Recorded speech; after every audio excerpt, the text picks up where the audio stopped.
Você tem uma formatura, aniversário, casamento para ir e ainda não comprou o traje que você precisa? Vá até a Passarela e escolha a roupa certa com preços e prazos super especiais. À vista tem 10% de desconto e mais.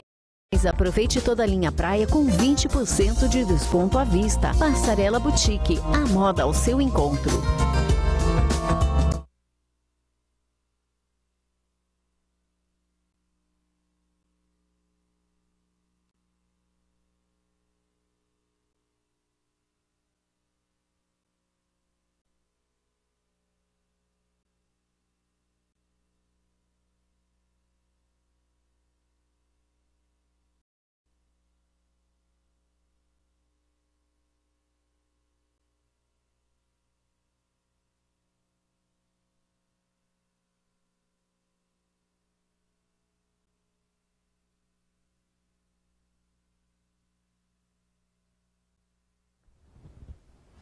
Bem, já eu vou voltar a conversar ao vivo com o Dr. Victor Mauro a respeito de cirurgia plástica. Se você tiver alguma dúvida, você pode ligar que o Dr. Victor responde com muito prazer a sua pergunta. Antes, porém, a gente vai engordar um pouquinho para depois fazer uma lipoaspiração, doutor. A gente vai à culinária em foco. E a primeira receita que eu vou chamar é uma receita de doce, bombocado de assadeira. É com você, Marlene.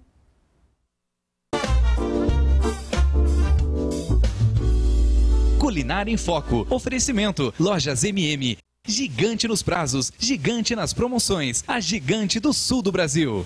Então, minha amiga, estamos de volta com a nossa Culinária em Foco. Agora eu vou passar uma receita doce para vocês. Hoje nós vamos fazer um bombocado de assadeira. É muito fácil de fazer, muito rápido e muito saboroso. Então é um bombocado diferente daquele que a gente está acostumado a fazer dentro das forminhas, que daí vai para banho-maria. Então é bem diferente esse. Esse nós vamos bater tudo no liquidificador, vamos levar para a assadeira e vamos levar para o forno. Bombocado de assadeira. Meio litro de leite. 8 colheres de sopa de farinha de trigo. 6 colheres de sopa de queijo ralado. 3 xícaras de chá de açúcar, 200 gramas de coco ralado, 3 ovos, 1 colher de sopa de fermento em pó. Nós vamos colocar aqui 3 ovos, meio litro de leite, 6 colheres de queijo ralado, 3 xícaras de açúcar e 8 colheres de farinha de trigo e 1 colher de fermento em pó. Então, nós temos a nossa massa batida aqui. É essa massa que você está vendo aqui no meu liquidificador. O que eu vou fazer agora? Agora eu vou pegar a minha massa, vou acrescentar o coco ralado.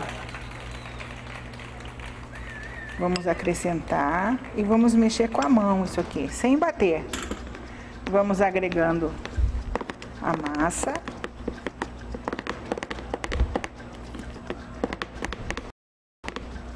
Olha como vai ficando uma massa bonita. Se você quiser acrescentar coco fresco, você pode também. Então vamos mexendo. Enquanto a gente dá uma mexidinha aqui, antes de eu colocar na forma para vocês verem como ficou a consistência da massa, a Rosi vai entrar com umas dicas da Taquari Ultragás para você. Até já!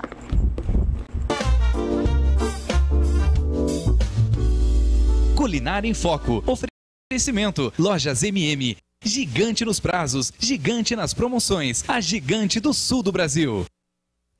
Bem, agora aquelas dicas espertas, Taquari Ultragás, e você já sabe, seu gás acabou? 0800 643 0153 é o telefone da Taquari Ultragás para você pedir o seu botijão. Seja o botijão de 13 quilos ou o botijão também para os prédios comerciais, aqueles botijões grandes, né? Então vai aí as dicas. A sua comida salgou demais? Então preste atenção nos recursos que você pode usar aí na sua cozinha.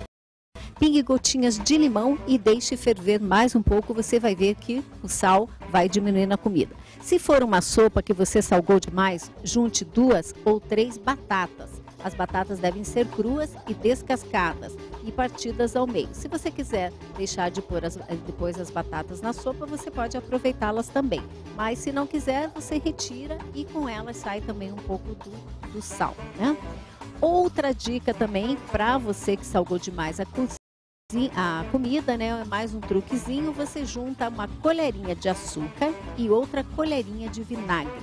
E aí você resolve o problema do sal. Continua normalmente a sua receita. E a gente volta para Marlene para ela terminar o nosso bom bocado.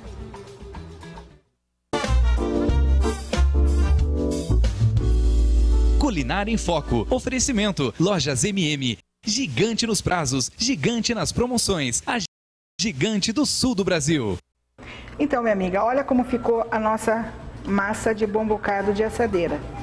Você vai colocar numa forma redonda. Olha lá.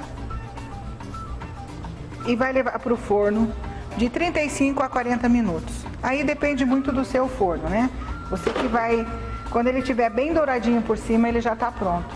Aí você deixa ele esfriar um pouquinho, coloca num refratário ou num prato bem bonito e leve para a mesa para sua família e ela vai adorar, você vai ver. Eles vão te dar parabéns por esse bom bocado.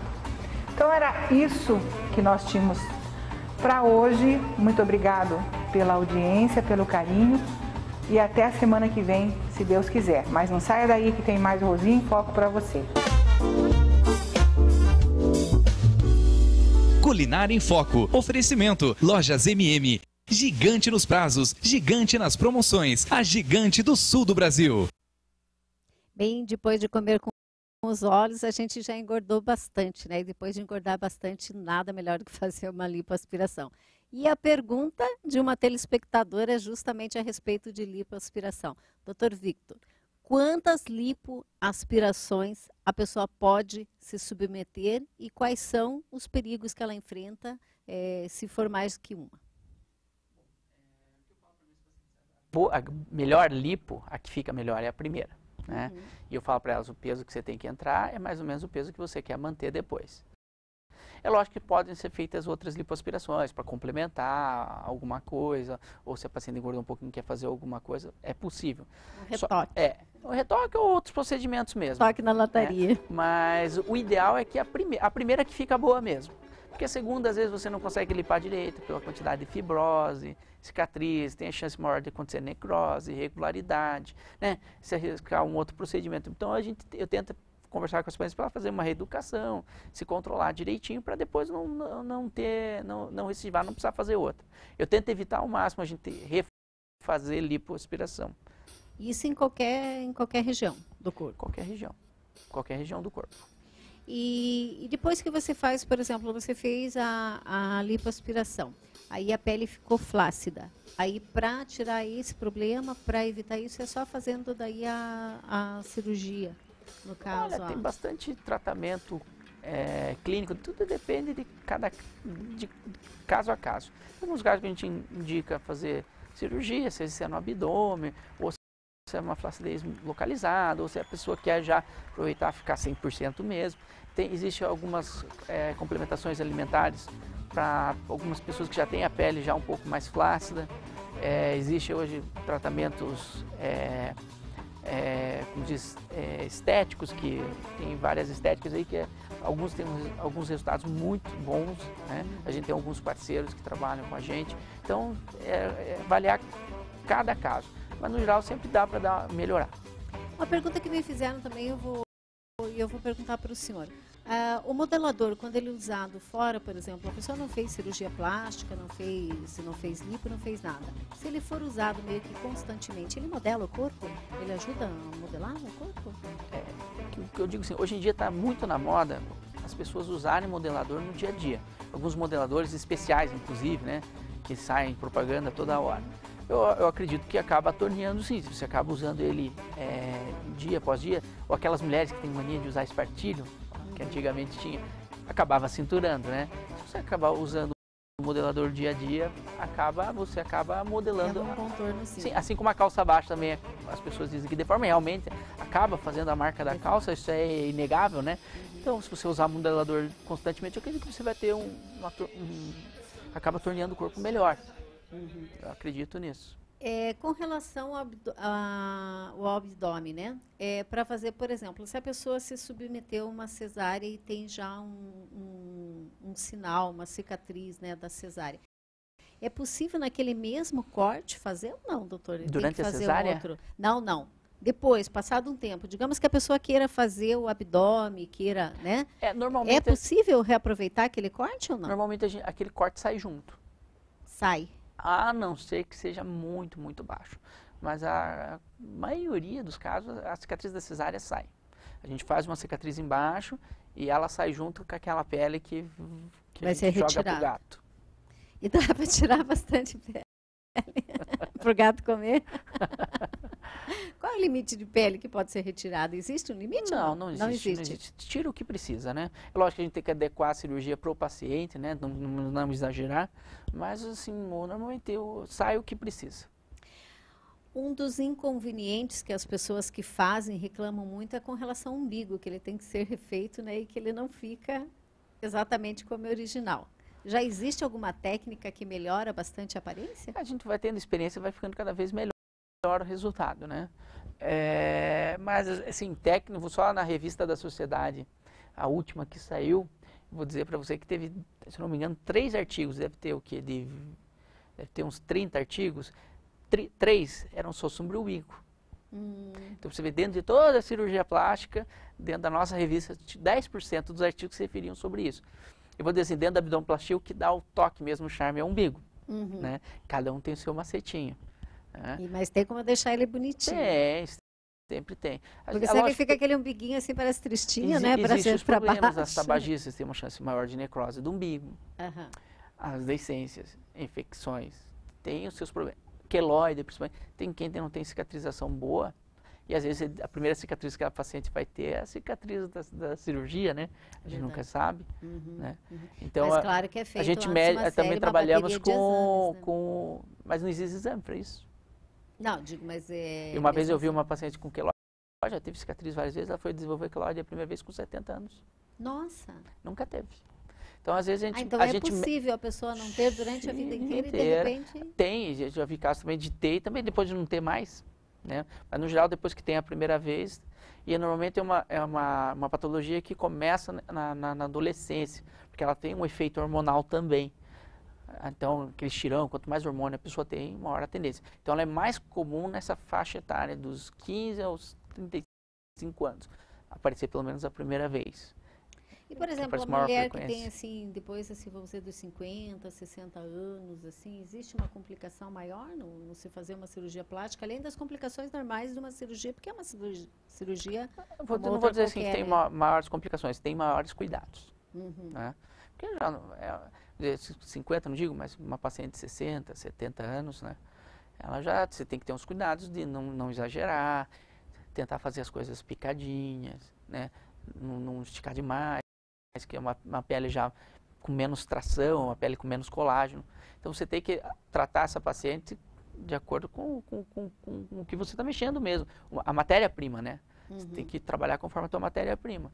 Então, você tem que cuidar da paciente, ter os cuidados que ela vai precisar. Não que é mais perigoso, não, mas você tem que ter uns cuidados maiores. Voltando ainda à questão da cirurgia de abdômen, quanto tempo é preciso ficar, por exemplo, de repouso e o que é necessário fazer após essa cirurgia? Bom, eu vou dizer as orientações que eu falo para o meu paciente. É lógico que isso é uma orientação geral. Básica. Geral. Tem pacientes que são melhores, tem pacientes que são piores, tá?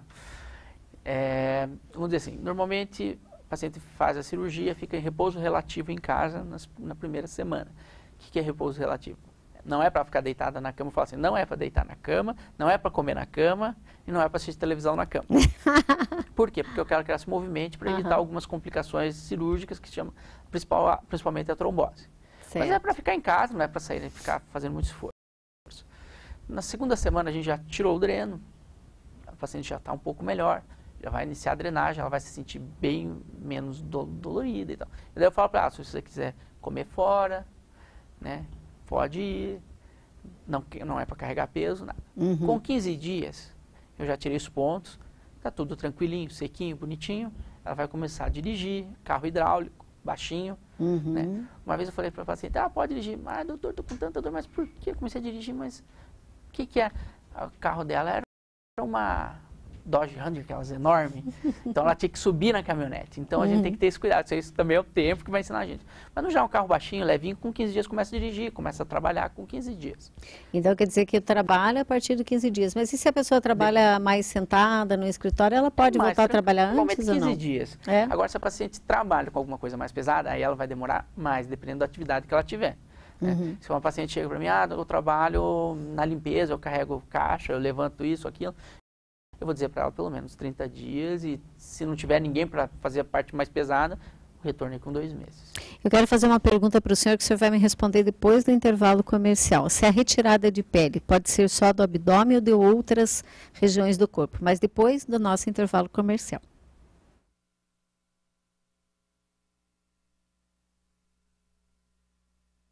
Estamos apresentando o programa Rosi Espinardi em Foco.